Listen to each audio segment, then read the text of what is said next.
சென்னையில மாஞ்சா நூல் அறுத்த சிறுவன் ஒருவன் உயிரிழந்த நிலையிலும் அதனை ஒழிக்க காவல்துறை நடவடிக்கை எடுக்கவில்லை என பொதுமக்கள் குற்றம் சாட்டியுள்ளனர். விபரீதத்தை அறியாமல் சிறுவர்கள் சிலரே மாஞ்சா நூல் தயாரிப்பது அதிர்ச்சியை அதிகரிக்கிறது. அது பற்றி ஒரு செய்தி தொகுப்பை இப்போது பார்க்கலாம். காற்றாடி போல் பறக்கும் வயதில் இருந்த சிறுவன் அஜயின் உயிரை மாஞ்சா நூல் மாய்த்திருப்பது அவனது பெற்றோரை மட்டுமல்ல, சென்னையில் இருசக்கர வாகனத்தில் பயணிக்கும் அனைவரையும் அதிர்ச்சியில் உறைய வைத்திருக்கிறது. மாஞ்சா நூல் தயாரிப்பும் விற்பனையும் அதிகம் நடைபெறும் வட சென்னையில் சிறுவர்கள் சிலரே அதனை தயாரிப்பதுதான் கூடுதல் அதிர்ச்சி.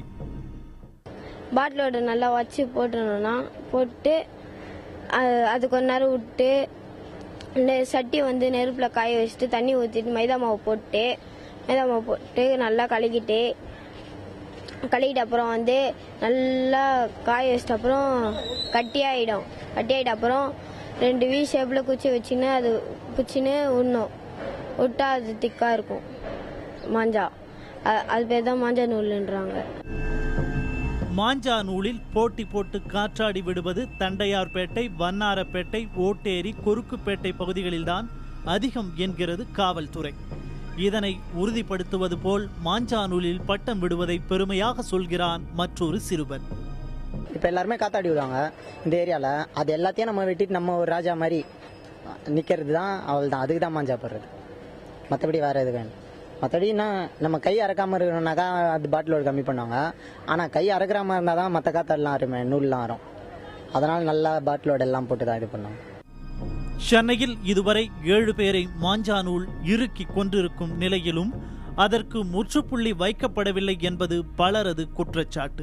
பெரம்பூர் சிறுவன் அஜயின் மரணத்திற்கு பிறகாவது உயிர் பறிக்கும் மாஞ்சா நூலை முற்றாக அறுத்தெறிய காவல்துறை நடவடிக்கை எடுக்க வேண்டும் என்று வலியுறுத்துகின்றனர் பொதுமக்கள்.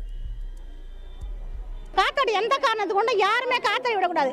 காத்தாடி விடுறவங்களை விரலெல்லாம் வெட்டி எடுங்க. இப்போ ஒரு 5 வயசு குழந்தை உயிர் போச்சு, இது கிடைக்குங்களா? திரும்பி கிடைக்குமா? ரெண்டாவது அது கிடைக்காத அளவுக்கு நீங்க பாத்துங்க. நீங்க அவங்களை காத்தாடி விடுறவங்களை எந்த காரணத்து கொண்டா ஜாமீன்லயோ இல்ல ஒரு உயிர் போயிட்டு ஜாமீன்லயோ மற்றது அதெல்லாம் வெளியில விடவே கூடாது. இது அரசாங்கம் கொஞ்சம் கண்ணும் கருத்துமா கவனிக்கணும். சின்ன பிள்ளைகளாம் மாடியிலிருந்து காத்தாடி வர்றாங்க, அதையும் தடுக்கணும். இது கொஞ்சம் கண்ணும் கருத்துமா பார்த்தீங்கன்னா இந்த மாதிரி தவறுகள் நடக்கிறது. முன்னாடியே இதை காப்பாற்றினா பிள்ளைகளை, சிறு பிள்ளைகளை காப்பாற்ற வாய்ப்புகள் உண்டு. அதுக்கு பிறகு பார்த்தீங்கன்னா ஒரு 10 நாள் 15 நாளில் திரும்ப அது அப்படியே பழையபடியே நடக்குது. இப்போ கூட பார்த்தீங்கன்னா நேற்று ஒரு பையன் இறந்துருக்கா, இன்றைக்கி கடை திறக்க வராங்க. அப்போ அந்த முன்கூடிய நடவடிக்கை இந்த காத்தாடி கடை மட்டும் இல்லாமல் அந்த நூல் விற்கிற கடை எல்லாத்தையும் தமிழக அரசு தடை செய்யணும். ஆனால் தடை செய்யப்பட்ட மாஞ்சா நூலை தயாரிப்பவர்களையும் விற்பவர்களையும் பிடிக்க தனிப்படை அமைக்கப்பட்டு கண்காணிப்பு தீவிரப்படுத்தப்பட்டிருப்பதாக கூறுகிறது சென்னை மாநகர காவல்துறை. சென்னையில் மாஞ்சா நூலால் பலியாகும் சம்பவங்கள் ஆண்டுதோறும் நடந்து கொண்டுதான் இருக்கிறது. ஒரு பண்டிகை போல நடக்கும் சம்பவமாக இது இருக்கிறது. இதனை முற்றுப்புள்ளி வைக்க வேண்டிய கடமை காவல்துறை கையில் தான் இருக்கிறது. இது ஒவ்வொரு டைமும் இது போன்ற சம்பவங்கள் நடைபெறும் போதெல்லாம் காவல்துறையினர் விழித்து கொண்டு நடவடிக்கை எடுக்கிறார்கள், கைது நடவடிக்கை எடுக்கிறார்கள்.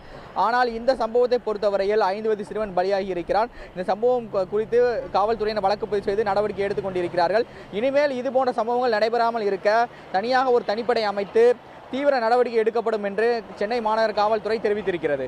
புதிய தலைமுறைக்காக ஒளிப்பதிவாளர் கணபதியுடன் சுப்பிரமணியன்.